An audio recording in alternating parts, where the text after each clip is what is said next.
us pray. Our Father, we ask for your strength and encouragement in our service of you through our service of others. We humbly ask for your gift of wisdom to guide us in making good laws and good decisions for the present and the future of Alberta. Amen.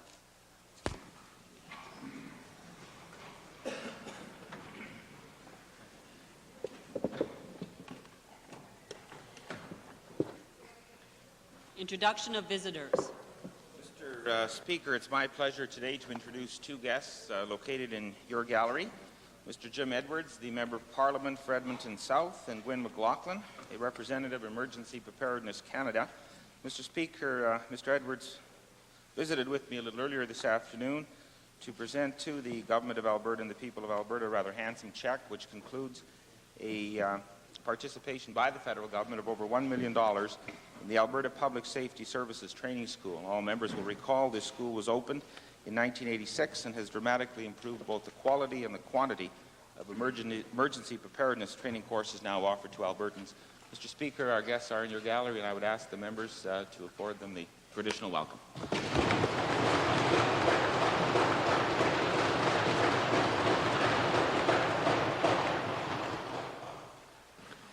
Presenting petitions. Reading and receiving petitions. Presenting reports by standing and special committees. Notices of motions. Introduction of bills. Mr. Speaker, I request leave to introduce Bill 38, the Appropriation Act 1987. Mr. Speaker, this is a money bill. Her Honour, the Honourable Lieutenant Governor, has been informed of the contents of this bill and recommends the same to the Assembly. Mr. Speaker, as all members of the Assembly know, the Committee of Supply ended its 25-day review of the estimates yesterday, and this bill provides appropriation for that supply for the year 1987-88. The Honourable Provincial Treasurer has moved first reading to Bill number 38, Appropriation Act 1987. Those willing to give assent to first reading, please say aye. Aye. Opposed, please say no. Carried. Bill 38, being Appropriation Act 1987, introduced by Honourable Mr. Johnston, is now read a first time. Tabling returns and reports. Minister of Public Works, Supply and Services. Mr. Speaker, I'm tabling today 4 copies of the 1985-86 Annual Report of Public Works Supply and Services. Edmonton Kingsway. Thank you, Mr. Speaker. I wish to file for the benefit of the members here 3 copies of the Heritage Trust Fund Minority Report by the 3 New Democrats on the Heritage Trust Fund Standing Committee. Copies are available to members and the general public on request.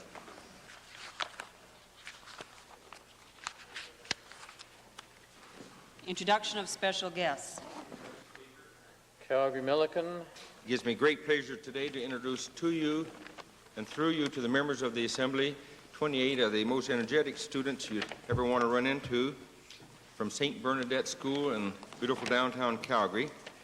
And they're accompanied by 2 other fine teachers, Frank Kelly and Mark Perry, and also accompanied by 2 of the parents, Laurie McEachern and Virginia Nikar. And they're seated in the members' gallery. I'd like for them to rise and receive the traditional warm welcome of the legislature.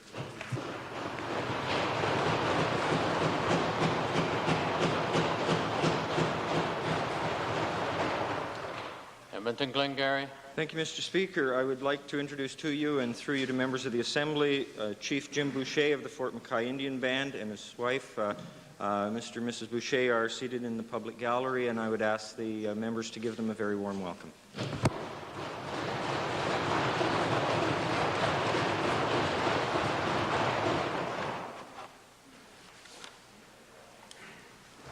Calgary Northwest. Yes, Mr. Speaker, it's a pleasure today to introduce to you and through you to the members of the Assembly a fine group of students from the Foothills Christian Academy in Calgary Northwest. There's approximately 42 in number. They're here with 3 teachers, Mrs. Kathleen Legore, Mrs. Isabel Pelche, and Mrs. Nola Benjavino. They're also accompanied by 8 parents, Mr. Frank Howarth, Mr. and Mrs. Richie Fawn, Mrs. Karen Ellert, Mrs. Patty Klein, Mrs. Wally Kess, Mrs. Pat Torgeson, and Mrs. June Irwin. I'd ask that they would now rise and receive the customary welcome of the House.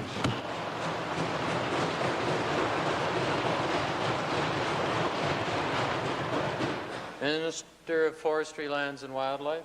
Mr. Speaker, it's my pleasure today to introduce to you and through you to the members of the Legislative Assembly 15 students in grade 5 and 6 from the Covenant Christian School in Wetaskiwin-Leduc constituency. They're accompanied by their teacher, Mrs. Susan Anquist, and 3 parents. They're sitting in the members' gallery. I'd like them all to rise and receive the warm welcome of the House.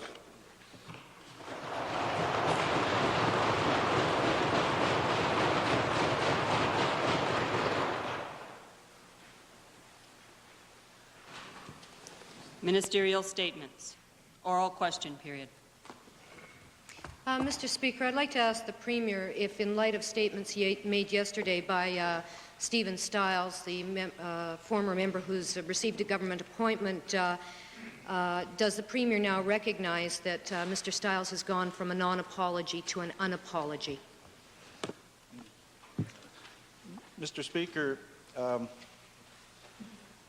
it's my understanding, and has been my understanding, that Mr. Stiles had made a tragic error some 4 years ago, had acknowledged it, apologized, and having suffered, including the loss of his seat, could in some way help again to make a contribution to the province of Alberta and the people of Alberta.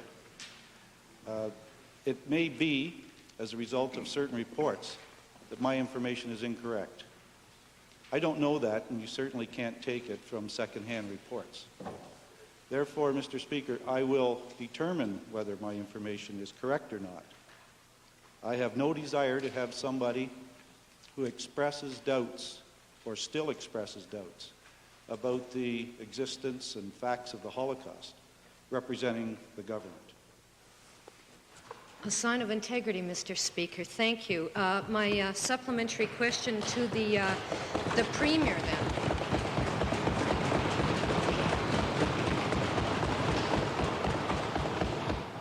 My supplementary question, then, is will the Premier recognize, then, that his having launched the attack on the opposition for having raised the question was, in fact, self-serving and launched for no other reason?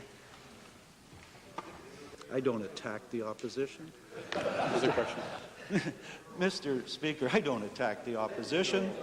They aren't big enough to be attacked.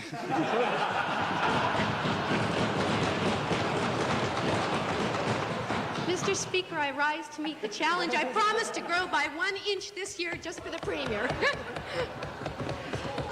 Final supplementary question, then, Mr. Speaker. If the Premier does determine, then, that the comments publicly recorded are indeed attributable correctly to Mr. Stiles, will he then commit himself to reviewing the appointment overall? Mr. Speaker, I believe my first answer dealt with that, and I think it stands. And I wouldn't speculate on hypothetical matters, but my position stands. I have no interest in somebody who doubts the facts of the Holocaust representing the government. I believe there's yet one more supplementary. Edmonton Highlands. Oh, I forgot. Thank you. To Westlock Sturgeon. Supplementary to the Premier, Mr. Speaker. Has the Premier taken an opportunity to interview Mr. Stiles personally in the last 24 hours?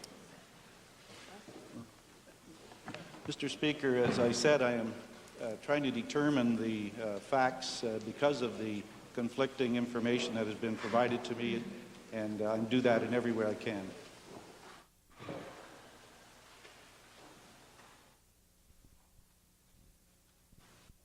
Mr. Speaker, I'd like to designate the second supplementary to the member for Calgary, or second question to the member for Calgary Mountain View.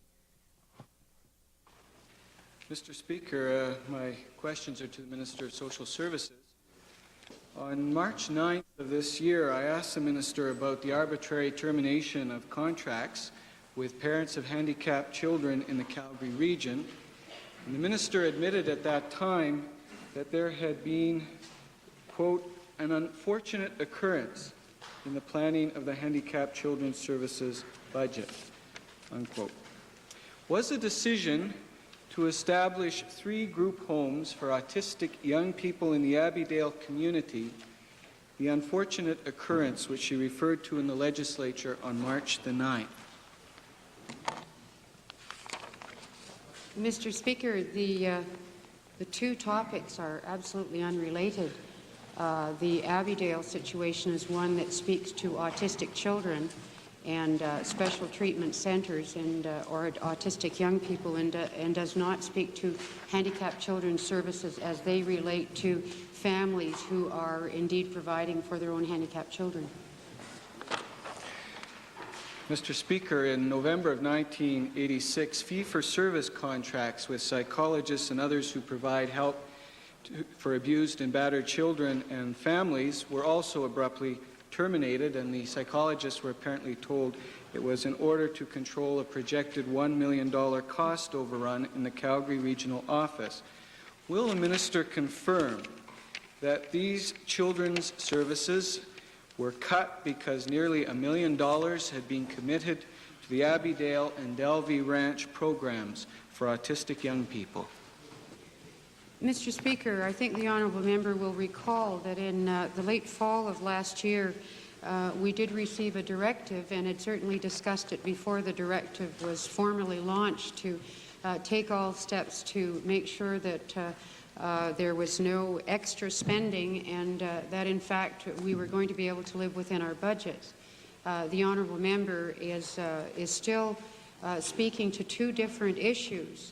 The autistic program is completely unrelated to the psychologist, but just dealing with the psychologist for a moment, we have recognized for a period of time that while we have had in-house expertise, particularly in the psychologist area, those people were performing other functions, and through a reorganization of the organization in the Calgary region, we freed the psychologists to in fact perform the duties that they could with the training that they had dictated.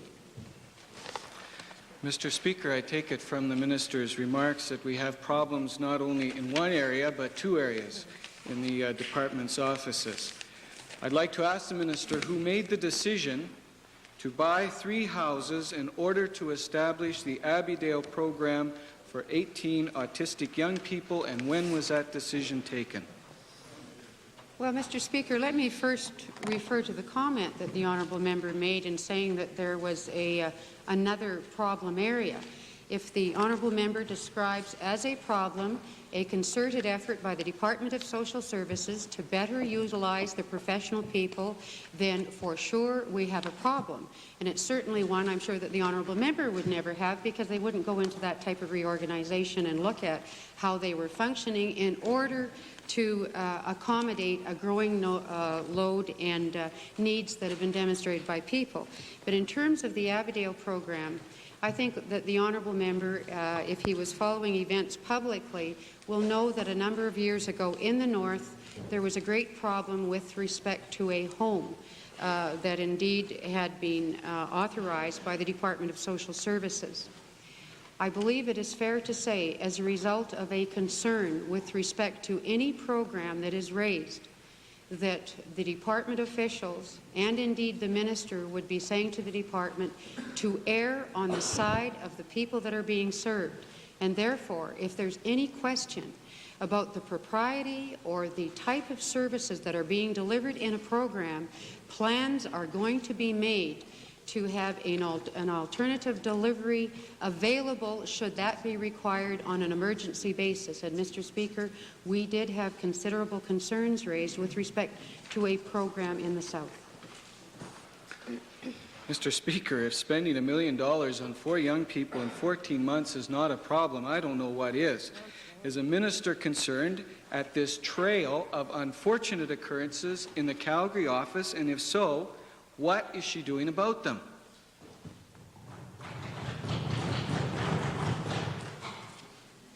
Mr. Speaker, when it is possible, at all times the department has endeavoured to provide alternative programs to people. Parents will have a very strong view about how their folks should be served, those that they're responsible for. Sometimes that differs from professionals, and then the professionals, in turn, will differ. Interestingly enough, this particular program was raised with the Psychologists Association, and unfortunately, there was not the type of information that came forward eventually from that association that would guide the department with respect to a definitive program that would be the one and only program to deal with autistic people. If the honourable member has professional expertise that can be offered that is far better than any that we have yet been able to glean and put us on the course of one program that will satisfy the parents and the public guardian in this province that their people are going to be served in the precise manner that they believe they should be, then I would welcome the honourable member's intervention. Edmonton Goldbar. Supplementary, Mr. Speaker. What is the minister's proposal now, then, for use or disposition of these 3 facilities that were purchased and outfitted, presumably needed at one time, but no longer deemed by her department to be necessary? Mr. Speaker, I should have elaborated that, in fact,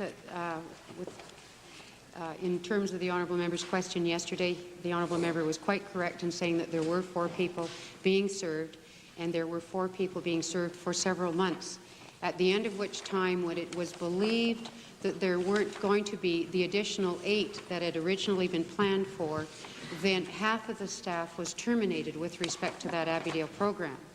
And now, Mr. Speaker, in terms of the supplementary question posed by the honourable member for Goldbar, that program has been taken over by Universal Rehabilitation Service Association basis. The people that are served are the young adults are on the AISH program for the most part, and then the additional services will be paid for by AISH Plus on a fee-for-service basis. Main question, member for West Loch Sturgeon. Mr. Speaker, my question today is to the Minister of Agriculture, and it's to do with the freight rate offset question, which is occupying many farmers today. A few days ago, the Minister of Economic Development, Mr. Speaker, said that despite the unsuccessful efforts of the expensive lobby group that he'd retained, headed by Mr. Planche, to obtain payment of freight rate subsidies to the producer, still a task force had been established to ascertain how those producers' payments would be made. Now, the farmers of this province would like to know the details because it has quite a bearing, Mr. Speaker, whether they will accept or approve payments to the railroads or to themselves as to how the payments could be made. To the Minister, will the Minister clarify whether in his plan for payments to the farmers, it will go to all farmers regardless of what crop they raise? Mr. Speaker, I'm sure the Honourable Minister of Economic Trade or Economic Development and Trade will want to supplement this, but let me indicate, as the Honourable Minister of Economic Development and Trade indicated in the House just the other day, that that is the purpose of the 2 groups, the task force with the former Minister of Economic Development, Mr. Hugh Planche, and then the committee of members of this Legislative Assembly, so that we can further investigate a number of the avenues that would be available to us in the event that the federal government did agree in principle whereby the method of payment would go directly to the farmer rather than to the railway. Good, Mr. Speaker. We have one lobby out there trying to get the money for the farmers, and we have another committee deciding that maybe it should go to the railroads. It'd be rather interesting to hear what a clear voice. Could the minister then provide the Assembly with a date whereby he expects this committee? I know the patronage appointment could go on and on for years, but when does he expect the patronage, or when does he expect the committee to come down with a report as to where the freight offset will be paid? Mr. Speaker, their work is ongoing. I should indicate that the contract is not open-ended in that we have a 1-year contract through the Minister of Economic Development for $60,000 with Mr. Hugh Planche.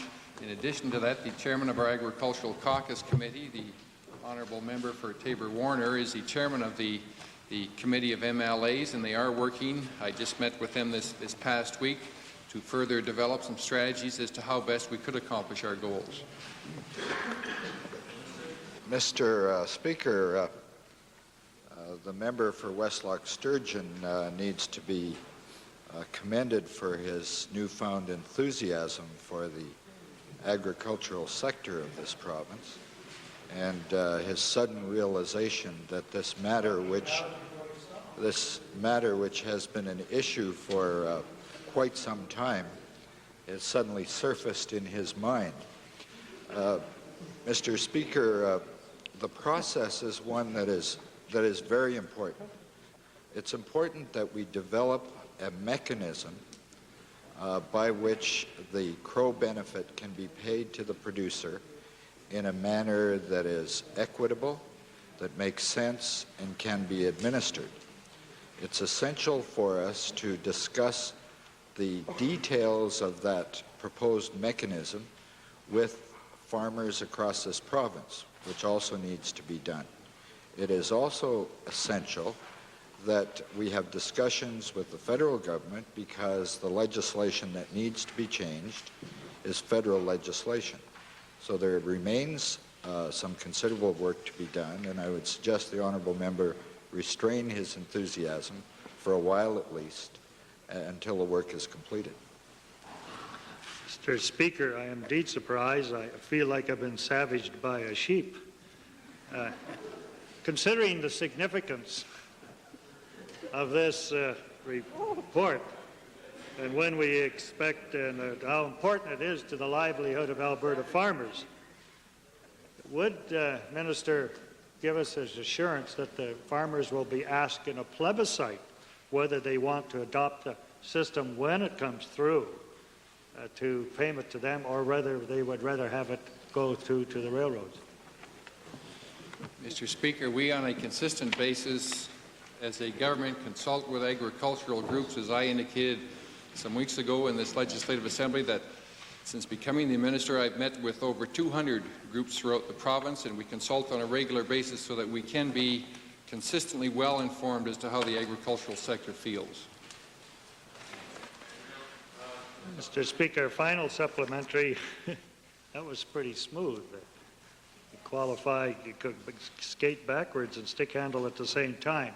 If indeed we are going to consult with the farmers as to whether or not, what type of plan, when it does come down, will be put into play, will all the farmers have a chance to vote on this, or only those farmers that are presently benefiting from the freight rate offset?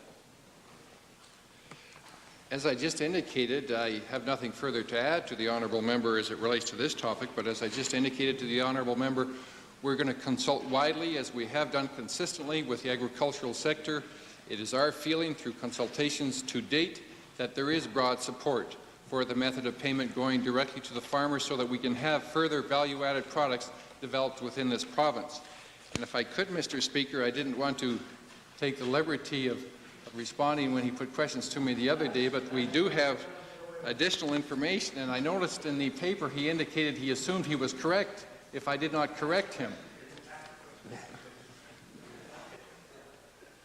Vegreville. Supplementary question to the Minister, Mr. Speaker, and I appreciate the efforts of the Honourable Liberal Leader to teach us how you can be all over the map and nowhere at the same time on an issue.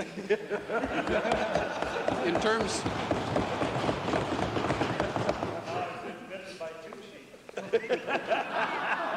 the sheep and the shepherd. In terms of this committee made up of Tories old and new to examine the method of payment, is the $71,000 budgeted in the minister's expenditures going to be directed to these backbench MLAs and divvied up among them for their work on this committee? Mr. Speaker, it's obvious the honourable member for Vegreville has learned well from the honourable member from Westlock Sturgeon, because one only has to look at his report whereby they indicate they're against the method of payment going to the farmers, but yet they support the crow offset program we have. So he acknowledges very well that he's learnt well how to straddle both sides of the fence. But let me indicate to him that we do indicate in a very forthright manner within our budgetary estimates that There is a certain portion of that budget allocated for payments to the members of the Legislative Assembly. Included in that are provisions to pay for the committee that is working under the chairmanship of the Honourable Member for Tabor-Warner. In addition to that, we have members that serve on our Agricultural Research Trust and a number of ongoing responsibilities that I'm delighted that members of this Legislative Assembly will accept those additional responsibilities. Calgary North Hill, followed by Edmonton Glengarry. Question is to the Minister of Recreation and Parks. At the time of Expo 86, and I believe also the Commonwealth Games in Edmonton, the government provided financial assistance to assist school students to attend those events.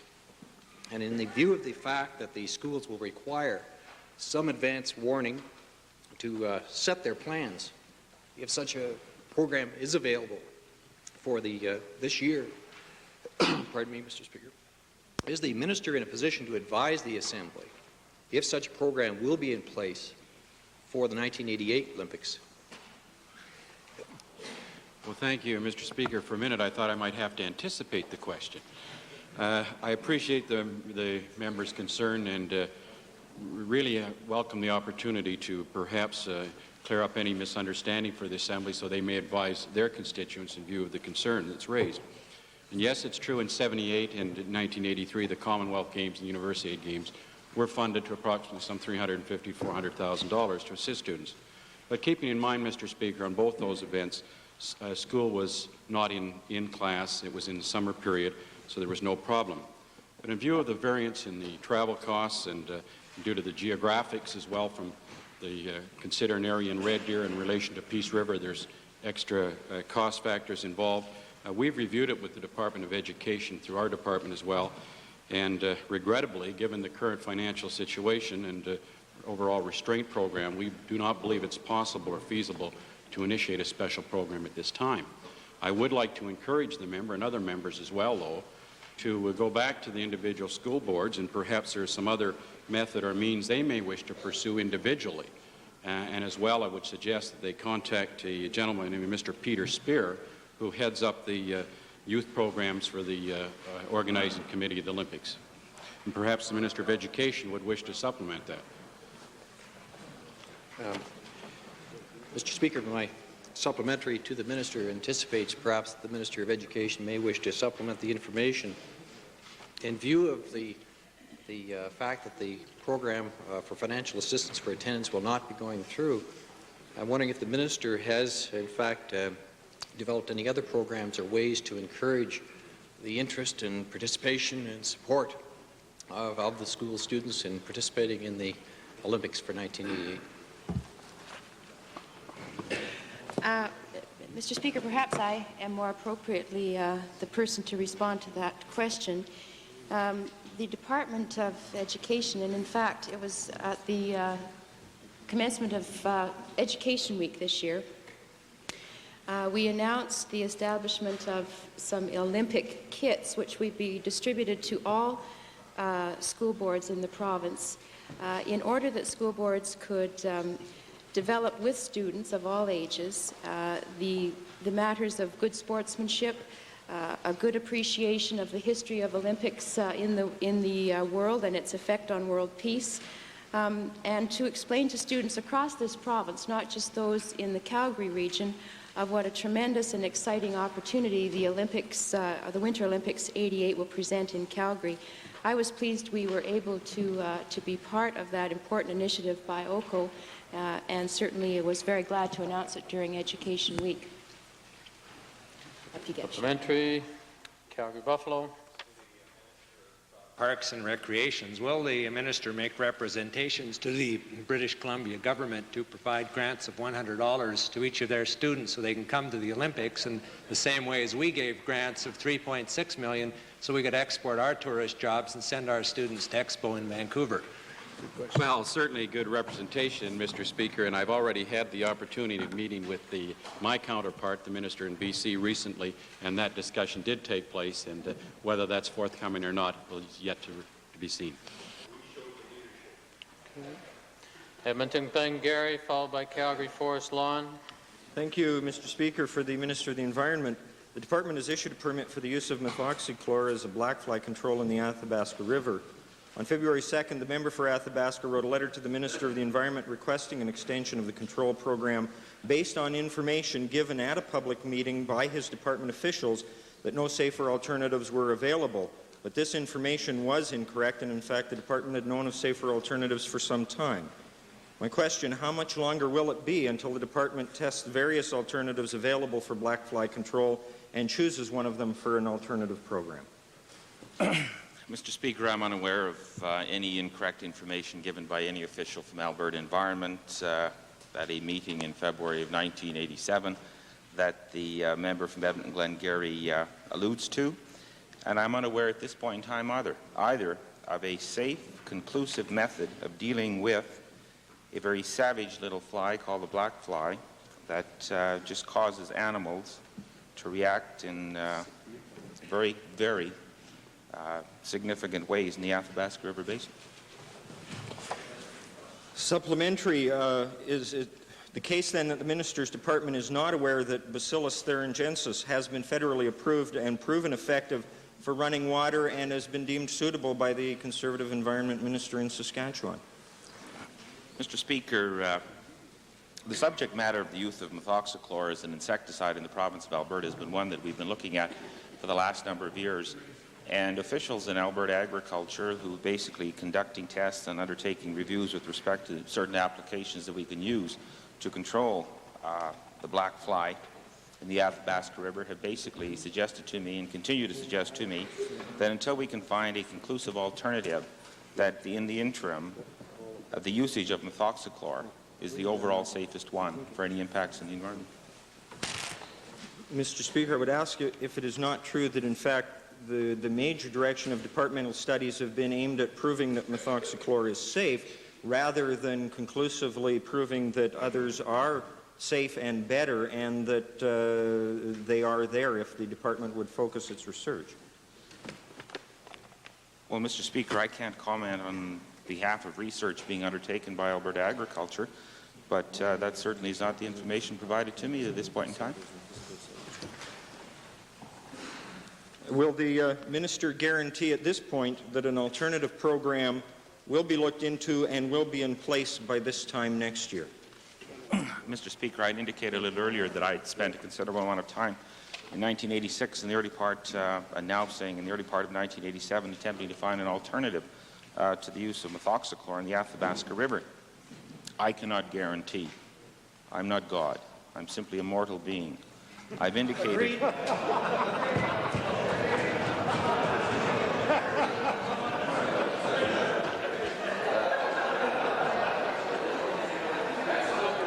Should the chair put the question to the House? You finished, or Mr. Speaker, really, there was no need for me to define that definition of myself. However, from time to time, it is important to recognize that one does have his feet on the ground. And I cannot guarantee what will happen in the future other than my intense desire to find an alternative to the use of methoxychlor. On the other hand, hundreds and hundreds of agricultural producers in the Athabasca region have had to deal with a very devastating little fly called the black fly, which bites and causes animals to deteriorate in quality, which causes a whole series of negative impacts in the agricultural environment. And that factor has been taken into in the consideration of this.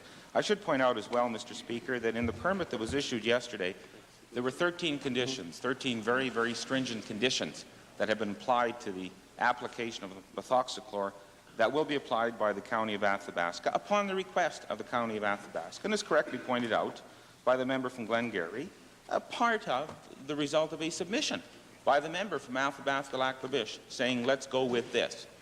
Are you prepared to do it? And I basically said yes. I would like to just qualify one aspect with respect to impact. Mr. Speaker, the reason that we provide a permit and the reason that I had to put out a press release advising people of this has to do with our quality guidelines that we have developed in this province. We basically have set rules that if a certain amount of something is in our water, then we will tell the people of Alberta what that certain amount is. And under the Canadian Drinking Water Guidelines, we allow a maximum allowable portion of 100 parts per billion of methoxychlor to exist in our water. The concentration level that we put in the applications coming up the next number of days will be 300 parts per billion. But concentration levels taken at Fort McMurray over the last several years indicate that the concentration levels are in the range of 5 to 6 parts per billion. Thank you. My concentration level is slipping a touch. Westlock Sturgeon. Sorry, Mr. Speaker. It took courage to get the God's representative to sit down. Mr.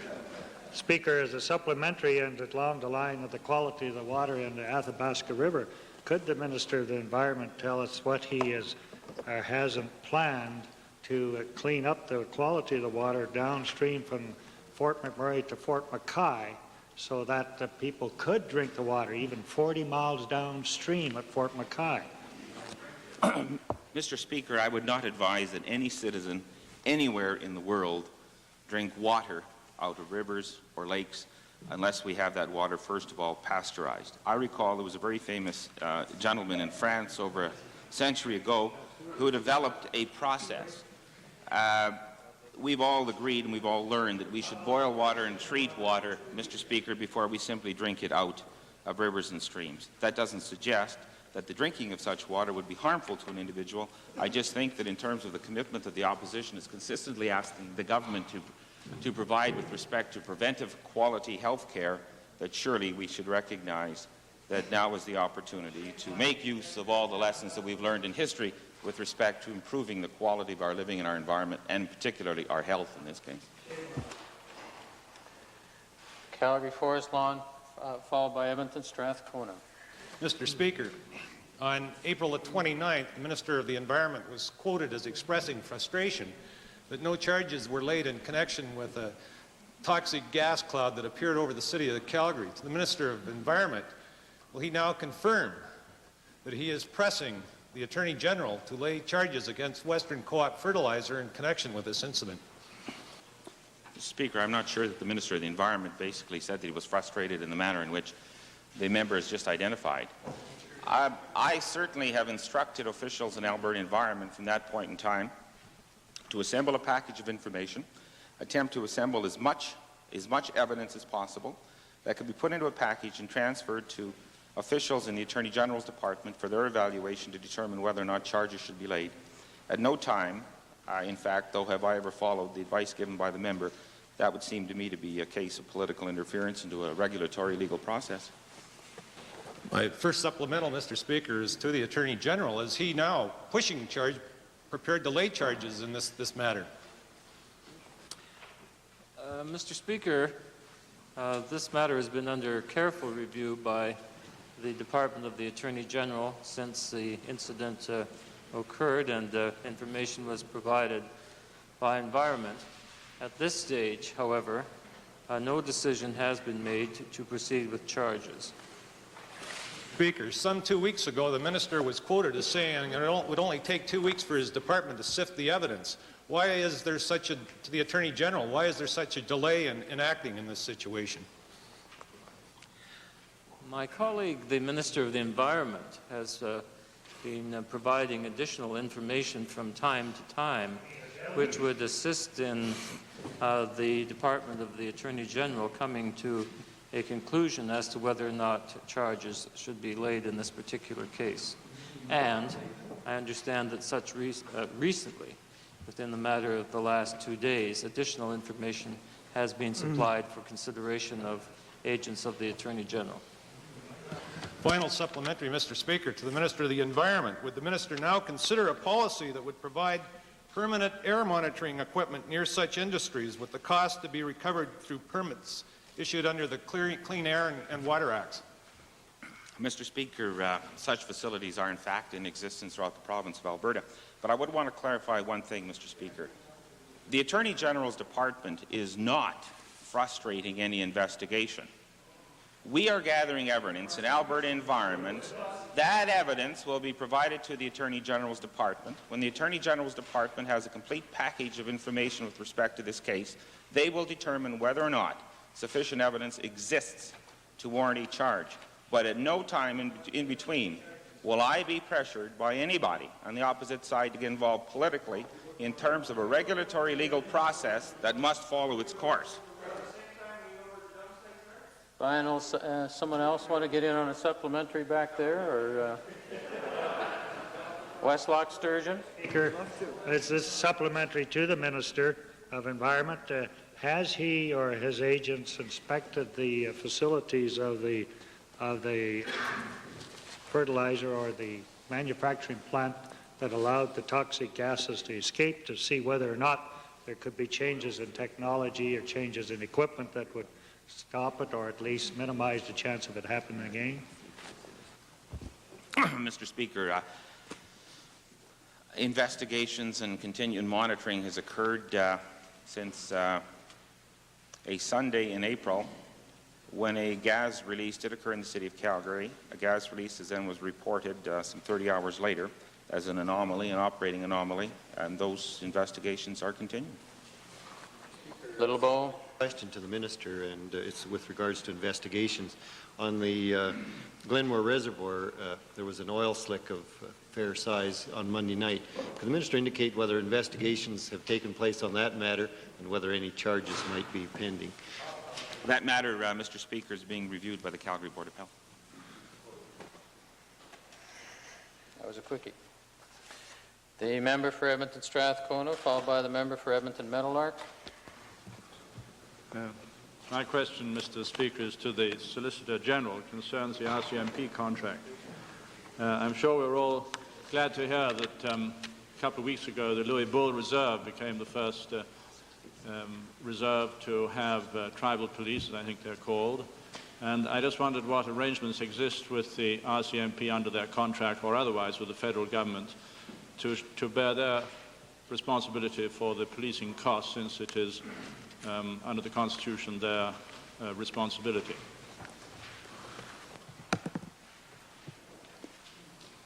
I'm not certain, Mr. Speaker, the full depth of the question. I too am very pleased with the Louis Bull Tribal Police. This is the first instance of native policing, fully autonomous, in Alberta and as designed within Canada. I think it'll be an exemplary project for any reserves across Canada.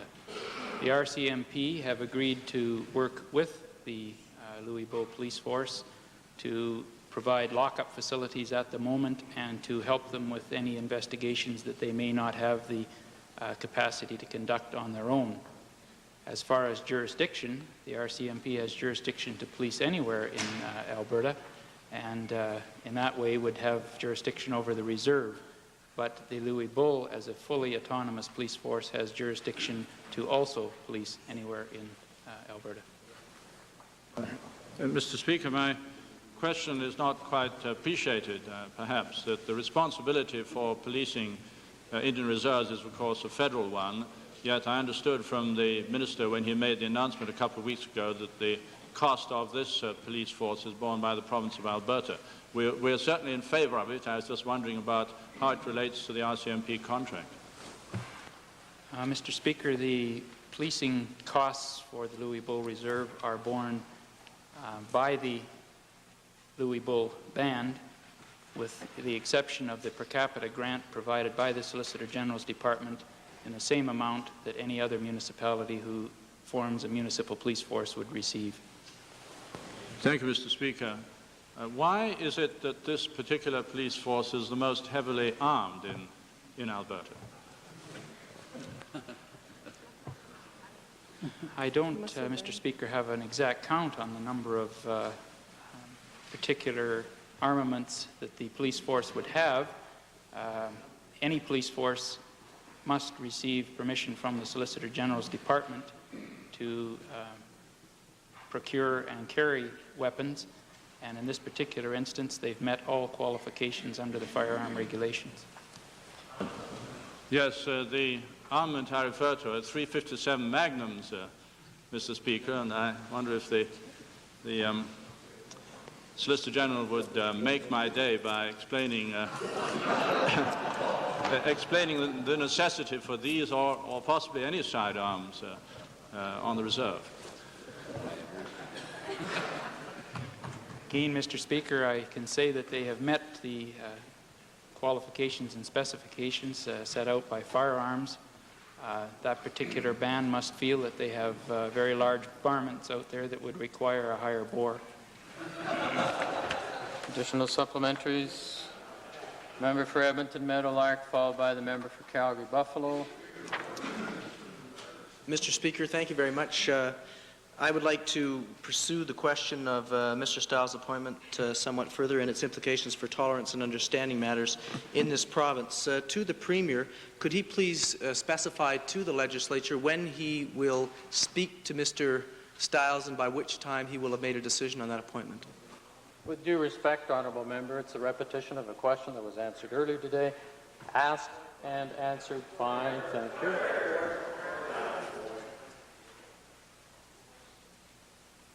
To the chair here, this drives you crazy? Would you like to withdraw it, please? I withdraw it. Point of order duly noted. Proceed with question, please. Mr. Speaker, I'm asking when we will have a decision. It is a different question. Mr. Speaker, I've already answered the question. He did not give us a question. He did not specify a time at which he would consider making the decision. Next question. Would the Premier please consider investigating this matter beyond simply speaking to Mr. Stiles, since Mr. Stiles has been known to deny facts before and may well deny the reports recently in the newspaper? Well, Mr. Speaker, I'll just have to take all of the opportunities and options open to me to confirm the matter. Excellent, thank you. In light of the recent problem with Mr. Stiles' appointment and the matters such as the Aryan tapes on the AGT telephone lines, could the Premier please tell us why he is continuing to delay making a decision about establishing the Standing Committee on Tolerance and Understanding that was recommended by Mr. Gitter's commission? It's been under consideration, Mr. Speaker.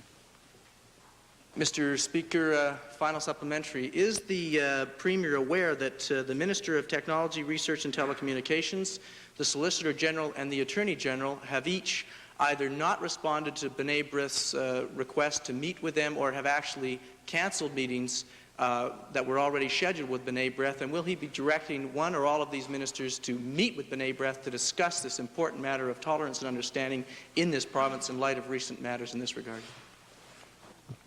Mr. Speaker, my review of the ministers' handling of their responsibilities, that they're handling them very well, and the honourable member for Edmonton Meadowlark, if he has any particular concerns, should raise them with the ministers. Calgary Buffalo, followed by Vegreville. Certainly a question to the Premier, Mr. Speaker, pursuant to discussions we had earlier today with respect to the rules of this House. To the Premier, it is fundamental of parliamentary democracy that all spending should be approved by elected members through discussions in the legislature. However, decisions with respect to the spending of lottery funds are made in the back rooms of Tory caucus without being brought before the legislature. The people of Alberta would like to hear about the government's plans to use the $110 million surplus. Can the Premier advise us, since lottery monies belong to the people of Alberta, why decisions about spending lottery monies should not be brought before this legislature for discussion as with respect to each and every other expenditure in the province? Chair would caution whether a response is indeed to be given. Honourable Premier. I would only say, Mr. Speaker, that the government is administering the lottery funds in a manner in which our information provides us that it is handled correctly. I thought perhaps the question might lead the Premier to reconsider the dealing with the rest of the budget in this House. A further supplementary to the Premier with possibility for supplemental information from the Minister of Hospitals. The Minister of Hospitals has suggested that some surplus lottery money might be used for hospital purposes such as equipment purchase. Can the Premier or the Minister of Hospitals tell us about the possibilities of using lottery funds for this purpose? Is it a reality? Mr. Speaker, one of the suppositions that appear to be in the honourable member's questions is that, in fact, hospitals are underfunded in Alberta. If you come to that conclusion, then, of course, you start looking for additional sources of funds. In fact, in Alberta, we have the highest per capita funding of anywhere in Canada, and the highest degree of excellence in a hospital and medical care system in Canada. Therefore, it is being funded sufficiently. There are always improvements that can be made from time to time, and as a matter of fact, some members of hospitals have talked to me about the potential for special research funds, very small amount of money, but special research funds that could be funded from lotteries, and that is being given consideration. I can't tell whether the Premier disagrees with the Minister. Can the Premier tell us whether there is any possibility, and I repeat, any possibility, that some of the surplus $110 million of funding might be used for programs? No. That particular question refers back to the same amount as in the statement of claim made by the honourable member. That question is out of order. Rephrase the question, Mr. Speaker. Time for question period has expired. Might we have unanimous consent to continue this series of questions and to have the Minister of Agriculture give additional information and also the Minister of Social Services? Opposed? Carried. Honourable member for Calgary-Buffalo. Can the Premier tell us whether there is any possibility, I repeat, any possibility, that some lottery funds might be used for programs to help the handicapped for education and to create jobs, particularly if his ministers point out a need for this? There's always the possibility, Mr. Speaker. That was the final supplementary according to the count at the table, honourable member. Double check. Table officers. 3 supplementaries were asked. Edmonton Highlands. Mr. Speaker, I wonder if the Premier would agree to settle this dispute about who controls what by introducing a bill which would firmly put the decision-making over lottery funds into the Assembly's hands. Would he agree to do that?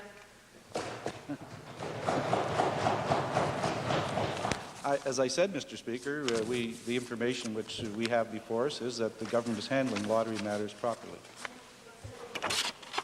Minister of Agriculture, in response to a question from the member for Westlock Sturgeon. Mr. Speaker, I simply offer additional information to the honourable member for Westlock Sturgeon as it relates to his concern on barley exports. And I do so, sir, acknowledging that he indicated that he assumed he was correct unless I corrected him.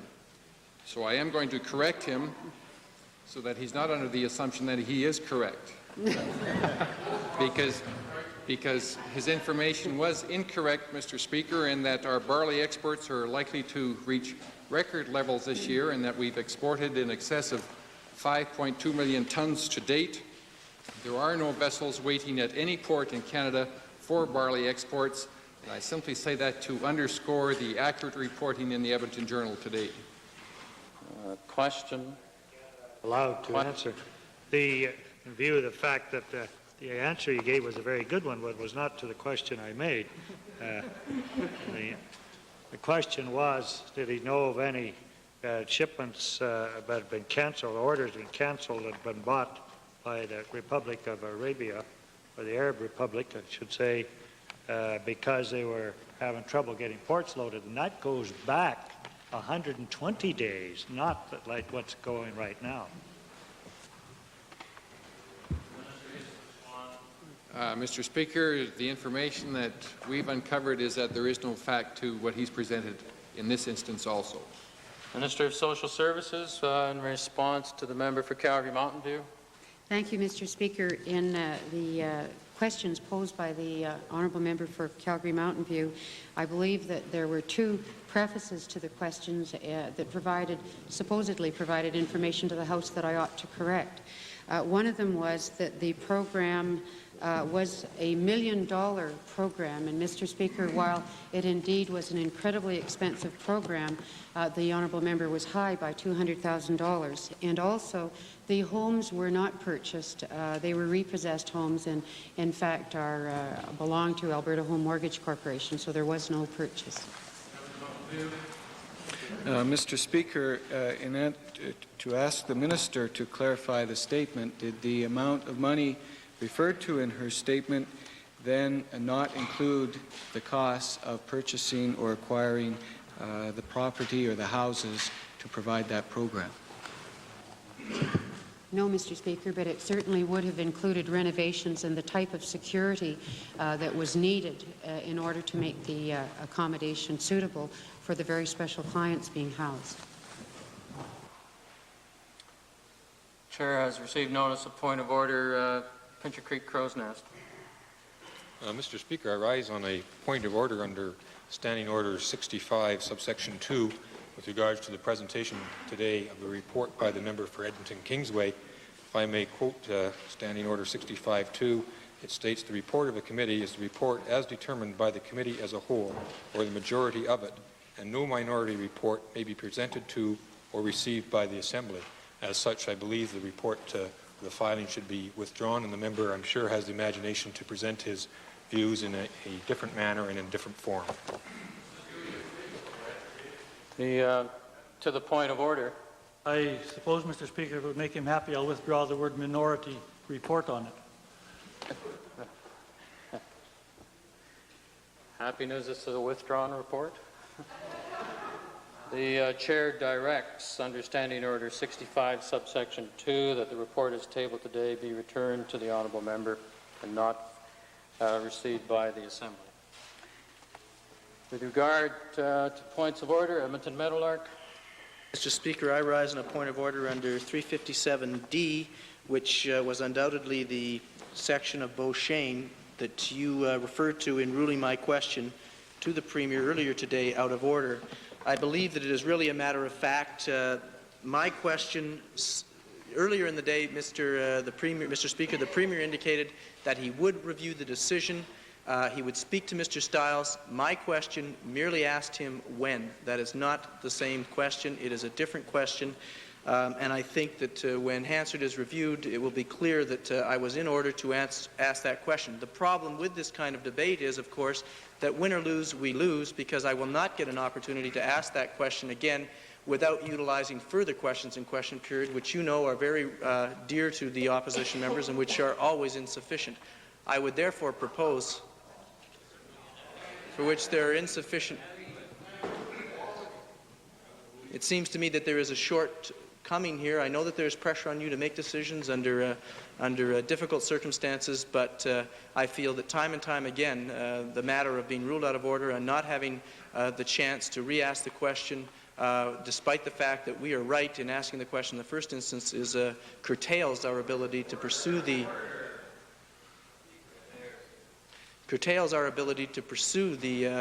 government as is our responsibility and our right under the rules of question period. Honourable member, we will indeed peruse the blues, but the question as first raised by the member was so clearly repetitious of a question that had been raised and answered in the chamber before the question period got to the member for Edmonton Meadowlark. This is not a discussion period, honourable member.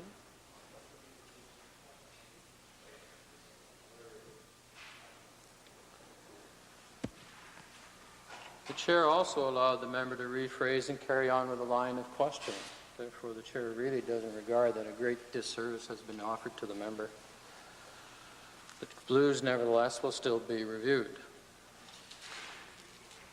Now, with respect to a continuing point of order, as raised initially on May the 11th, and which the chair was indeed prepared to deal with on May the 10th, with regard to yesterday, but because of some incident that took place in the chamber, the chair then gave sufficient notice that the point of order would be dealt with today.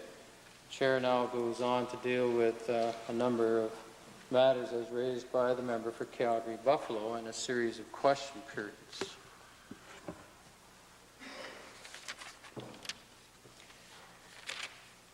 In reference to the member for Calgary-Buffalo's point of order as raised May the 11th, the Chair has analyzed the wording of his questions both through videotape and through Hansard. And in all of this, the prime source of rulings in this House are standing orders. And Standing Order 23G reads, for the record, a member will be called to order by Mr. Speaker if that member refers to any matter, 1, that is pending in a court or before a judge for judicial determination, or 2, that is before any quasi-judicial administrative or investigative body constituted by the Assembly or by or under the authority of an act of the legislature where any person may be prejudiced in such matter by the reference, close of quote.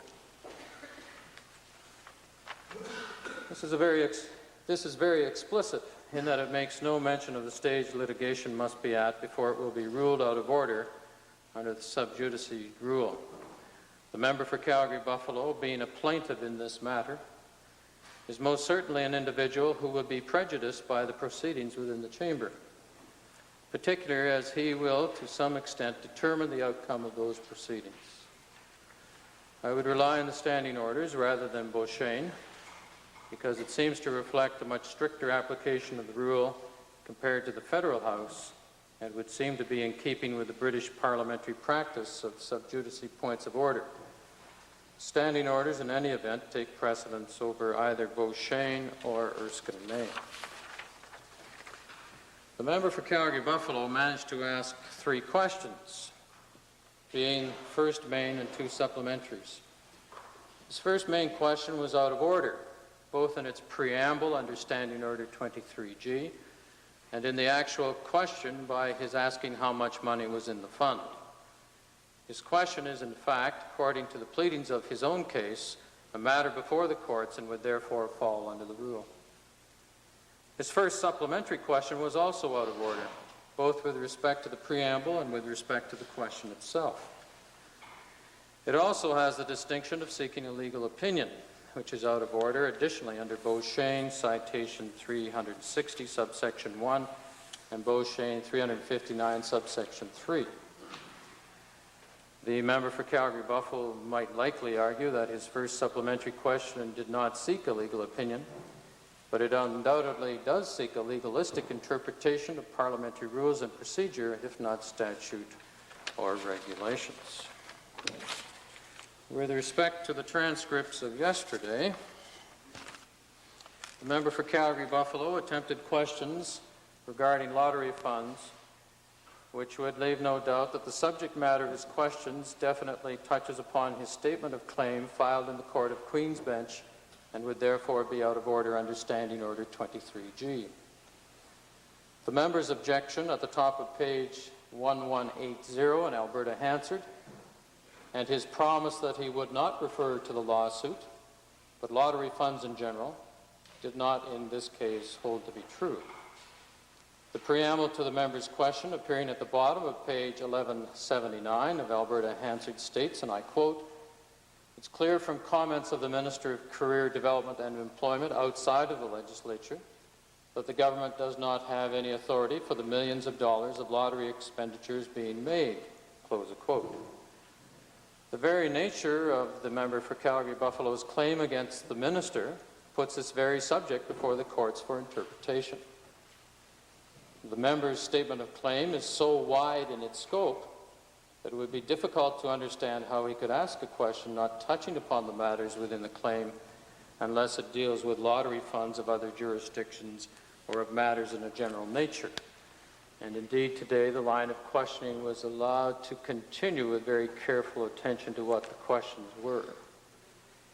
In addition, however, Beauchesne citation 359, subsection 10 reads, quote, "A question ought not to refer to a statement made outside of the House by a minister," close of quote.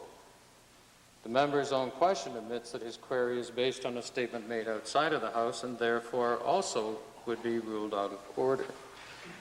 There is yet another matter, and it comes back to something being raised with respect to other members of this chamber, and it's a matter of repetition. And so it is that the member for Calgary-Buffalo has, in question period in this House, raised the matter of lottery funds on April the 1st, April the 6th, April the 9th, made reference in privilege and with respect to May the 1st, May the 4th, back to question period May the 12th, 13th today, the 14th, and also on May the 7th in committee. The rule of repetition surely must apply somewhere along the line.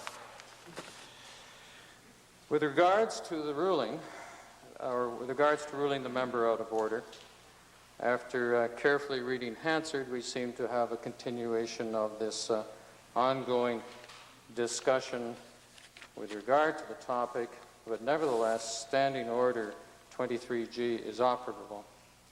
It is indeed unfortunate that the member could not wait for the chair to indicate to the member what would be allowed under the rules of the House. However, now that the guidelines are set, perhaps the member will indeed be able to word questions without being called to order. Orders of the day.